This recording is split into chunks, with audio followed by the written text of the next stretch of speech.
We do need a solution. I'm an old school socialist. Clean water, rivers and seas are too important, and private water companies have failed in their duty of care.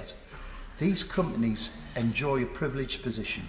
No competition, a weak regulator, a compliant government.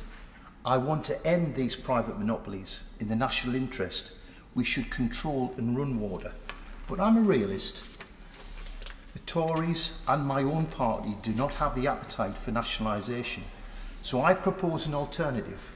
Private water companies have extracted huge dividends since privatisation, secured through higher bills, a failure to invest and ramping up debt.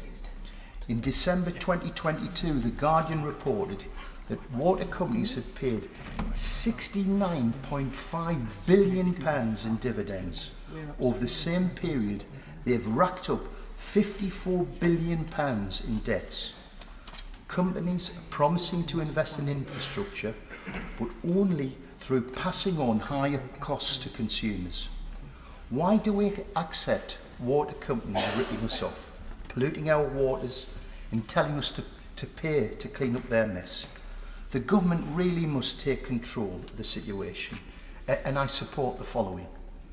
The government must block all future dividend payments until water companies meet standards that have been set. Clean water targets, debt targets, investment targets and low consumer bills. We need a zero dumping policy. Sewage overflows must be an exception, not a normal practice. We need a sustainable water industry.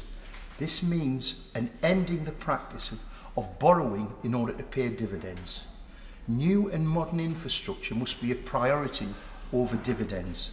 The promise of privatisation is always better service and low costs. However, every time we've seen worse service and higher bills. Private companies are driven by profit. The proposal I've set out are a means of delivering the public interest. Dividends and profits should only be a reward where private companies deliver the promised services. If in the next Parliament we cannot spend, then we need to regulate and reform. If privatised water is to remain, we must ensure it works and benefits the people we all represent. Gavel.